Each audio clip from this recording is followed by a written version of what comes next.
आता कर्करोगावर उपचार होणार अत्याधुनिक आणि परवडणाऱ्या दरात। कोल्हापुरात सुरू झालंय क्युरा लाईफ कॅन्सर सेंटर। नामांकित medical oncologist doctor Akshay Shivchand यांच्या मार्गदर्शनाखाली chemotherapy, targeted therapy, immunotherapy, hormonal therapy आणि सर्व प्रकारच्या कर्करोगावर खात्रीशीर उपचार। Cura life cancer centre, Rajarampuri 8वी गल्ली, कोल्हापूर। संपर्क 90 286 10 470।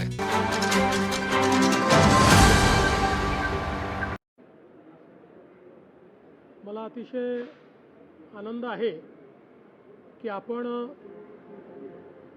अहिल्यादेवी होळकर, पुण्यश्लोक अहिल्यादेवी होळकर शेतकरी कर्जमाफी योजना जी घोषित केली होती, त्या योजनेच्या अंतर्गत आषाढीला आपण पहिली यादी घोषित केली होती।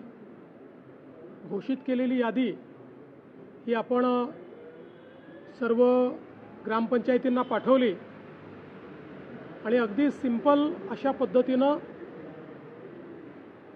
जे काही शेतकरी आहेत त्यांनी केवळ जाऊन आधार ऑथेंटिकेशन करायचं, कुठलाही अर्ज नाही किंवा कुठल्याही प्रकारचे इतर गोष्टींची आवश्यकता नाही। अशा पद्धतीनं ॲग्रीस्टॅक नंबर आणि आधार ऑथेंटिकेशन करून त्यांची खाती नील करायची, अशा प्रकारचं आपण काम हातामध्ये घेतलं होतं। आज जवळपास 5029 कोटी रुपये हा पहिला हप्ता 6,22,207 शेतकऱ्यांच्या खात्यामध्ये गेला आहे आणि ही खाती नील झालेली आहेत। मध्यंतरी काही गैरसमज असे झाले होते की आमच्यावरचं कर्ज जास्ती दिसतंय आणि आमच्या नावावर अप्रूव्ड पैसे कमी आहेत।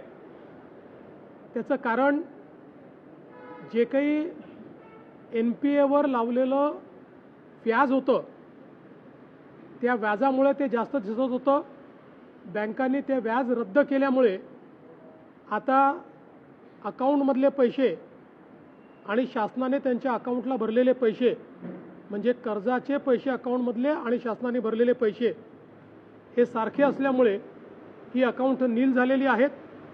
आता रोज मोठ्या प्रमाणात ही अकाउंट्स येत आहेत। अशी व्यवस्था केलेली आहे की जसे जसे अकाउंट्स येतील, ऑथेंटिकेट होतील, तसं तसं त्या खात्यांमध्ये पैसे जातील। अजूनही म्हणजे जवळपास हे 18-19 लाख अकाउंट जे आहेत याची प्रोसेस चालली आहे। 12 लाख अकाउंट जे आहेत हे बँकांना परत पाठवलेले आहेत, कारण बँकांनी त्यात चुका केलेल्या आहेत। बँकांनी हे सांगितलं आहे की साधारणपणे आठवड्याभरामध्ये तेही अकाउंट सुधारून आम्ही परत करू। त्यामुळे मला असं वाटतं की आता हे जे काही सगळे अकाउंट्स आहेत हे सगळे क्लिअर होऊन आणि त्याच्यामध्ये पैसे टाकण्याची सुरुवात झालेली आहे। पुढच्या काळामध्ये सगळे जेवढे अकाउंट्स ऑथेंटिकेट होतील त्या सगळ्या अकाउंट्समध्ये पैसे टाकून आपल्या शेतकऱ्यांना कर्जमाफीचा पूर्ण जो काही बेनिफिट आहे हे आपण त्या ठिकाणी देणार आहोत। आता रोज जसे जसे अकाउंट येतील तसे तसे पैसे भरले जातील। सुरुवातीच्या पहिल्या टप्प्याला याकरता वेळ लागला की आपण हे ठरवलं होतं की याद्या ग्रामपंचायतपर्यंत जातील, त्या ठिकाणी याद्यांचं वाचन होईल, लोकांना हे समजलं पाहिजे आणि मग लोकांनी फक्त आपलं आधार ऑथेंटिकेशन करायचं आहे। ते आता खूप जोरात चाललेलं आहे। शेतकरी मोठ्या प्रमाणात ते करतात। ते झाल्याबरोबर आमच्याकडे जसं अकाउंट येतो तसं आम्ही पैसे भरणं सुरू करतो। बघा, 1 महिन्याभरात झालं पाहिजे, पण त्यात आपला जुना जो साधारणपणे अनुभव आहे त्याच्यामध्ये 80% काम एका महिन्यात होतं। 20% कामाला वेळ लागतो, कारण त्यात काही ना काही अडचणी, इतका लाखो शेतकऱ्यांचा जो रेकॉर्ड असतो, कुठे शेतकऱ्याची अडचण असते, कुठे बँकेची अडचण असते। काही ठिकाणी आता अशाही केसेस आहेत की वडिलांच्या नावाने कर्ज आहे, वडील गेले आहेत, मग ते म्युटेशन करून ते कर्ज त्या ठिकाणी आपल्याला रद्द करायचं आहे। अशा कागदपत्राच्या पूर्तता चालत असतात, पण 80% काम मात्र वेळेत होतं।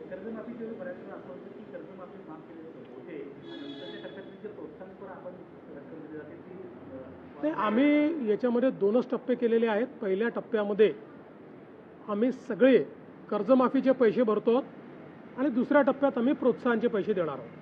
दुसरं कर्ज मिळण्यासाठी शेतकऱ्यांना अडचण येणार नाही असं म्हणायचं? बिलकुल अडचण येणार नाही.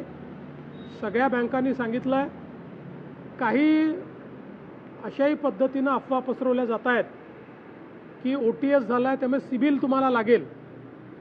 असं कुठेही नाही. यात कुठलंही OTS नाही आहे. फक्त लावलेलं जास्तीचं व्याज हे रद्द केलेलं आहे. बाकी पूर्ण पैसे सरकार भरते आहे.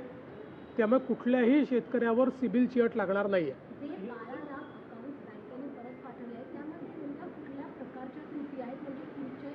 टेक्निकल त्रुटी आहेत. काही ठिकाणी अकाउंट दुबार आलेले आहेत.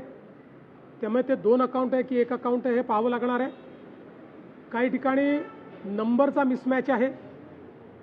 काही ठिकाणी नावांचा मिसमॅच आहे आणि म्हणून ते सुधारण्याकरता त्या ठिकाणी पाठवले आहेत. कारण ही संपूर्ण डिजिटल पद्धत असल्यामुळे डिजिटल पद्धतीत सगळ्या गोष्टी व्हेरीफाय झाल्याशिवाय पैसे जात नाही. DBTनी पैसे जातात.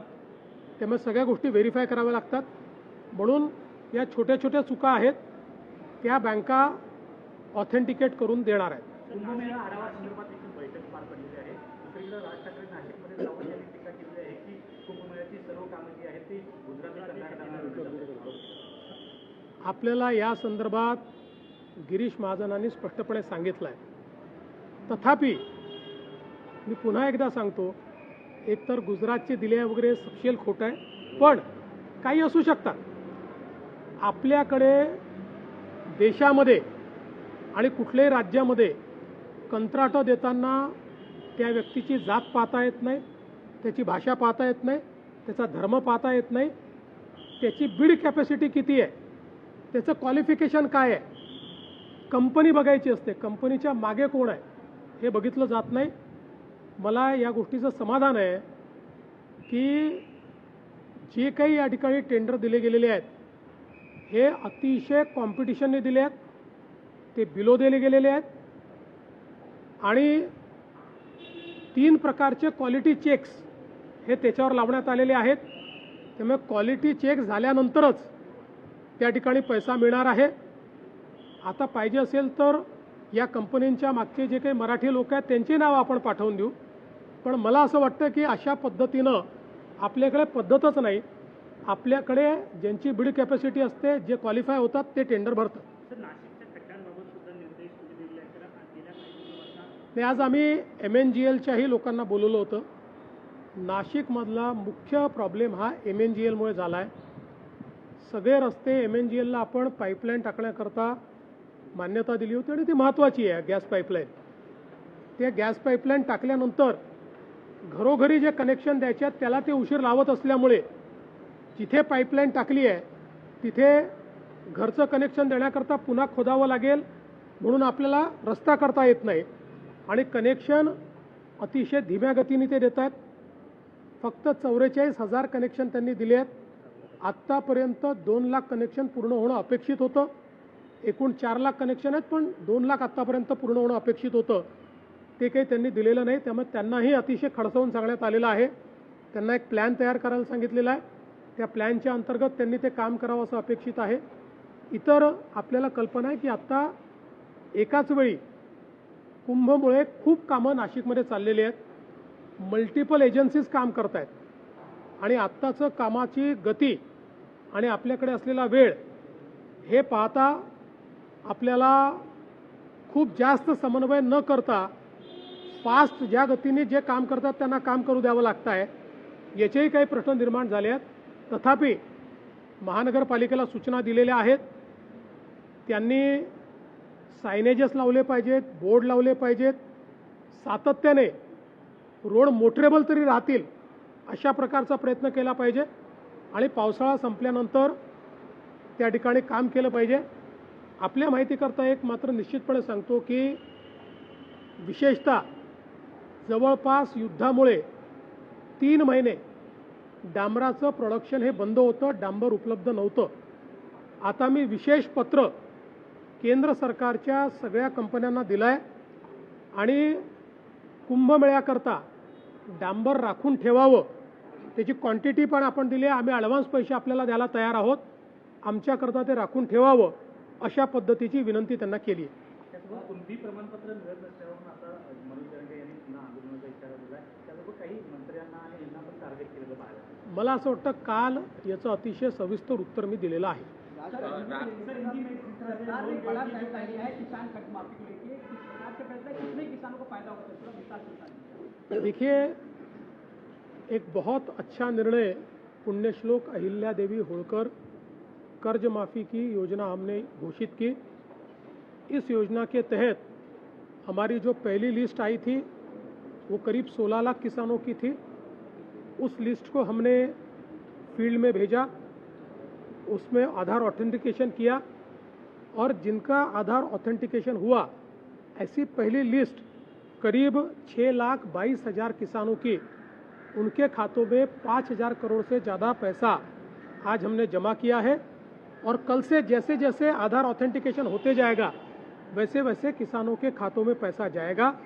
सभी किसानों को कर्ज माफ़ी का फ़ायदा मिले, इस प्रकार का हमारा प्रयास है। किस्त की बात आप कर रहे हैं, किस प्रकार से रहेगी, कितनी किस्त में रहेगी और कितनी? देखिए, कितने किस्तों में नहीं, जैसा जैसा हमारे पास ऑथेंटिकेशन होगा हमारी तैयारी पूरी है। एक दिन में डेटा आया तो हम एक दिन में पैसा देंगे, लेकिन उसमें हर किसान को आधार ऑथेंटिकेशन करना पड़ता है। उतना ही काम उसका है, वो जैसे करता है हमारे पास ऑटोमेटिक वो आ जाता है और हम उसमें पैसा भरते हैं। महाराष्ट्र सरकार ने बड़ा फैसला लिया है सर कि लगभग 114 ऐसे जो डॉक्यूमेंट मैगजीन की बात करें या कई प्रोफाइल है जो हमने प्रतिबंध लगाया। आखिरकार क्या जानकारी सामने आई थी, कितने हमने कार्रवाई की? देखिए, ऐसा है कि नेट के ऊपर, डार्क नेट के ऊपर या कुछ अलग अलग प्रकार के पब्लिकेशंस के माध्यम से कुछ इस प्रकार के की किताबें कि जिन किताबों में बड़े पैमाने पर रेडिकलाइजेशन करना, बॉम्ब कैसे तैयार करे, हमला कैसे करे, इस प्रकार की कई चीज़ें उनमें दिखाई दे रही थी।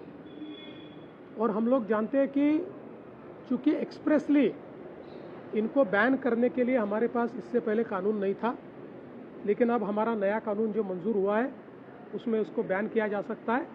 तो मुझे लगता है कि बिल्कुल अच्छी कार्रवाई हुई। सर, मराठीमध्ये सांगा, दहशतवाद्यांना ज्या पद्धतीने प्रोत्साहन देणारे 114 आहेत त्या साईट बंद करण्यात आलेल्या आहेत जीटीच्या.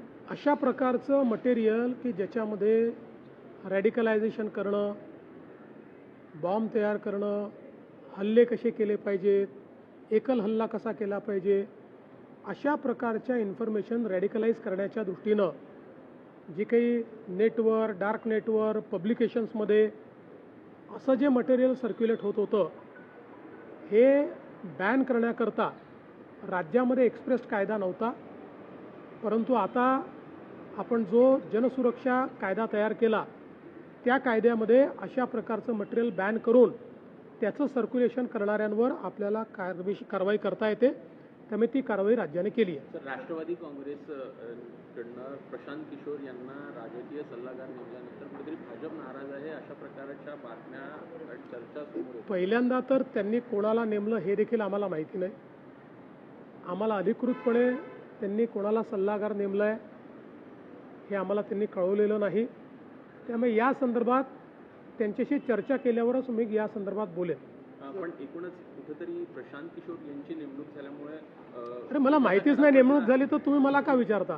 माझ्या पक्षाचं मला विचारा। चीफ मोहन भागवत का कल का जो कार्यक्रम हुआ उसमें काफ़ी जेनजी और जेनजीएस मामले में काफ़ी बातें की हैं, पर विपक्ष की तरफ से लगातार ये कहा जा रहा है कि आरएसएस चीफ को कहीं ना कहीं बीजेपी के नेताओं को बताना चाहिए। देखिए, आरएसएस के परम पूजनीय सरसंघ चालक जी जो बोलते हैं वो किसी एक पार्टी के लिए या एक गुट के लिए या एक संस्था के लिए बात नहीं होती, हमारे देश के लिए वो बोलते हैं।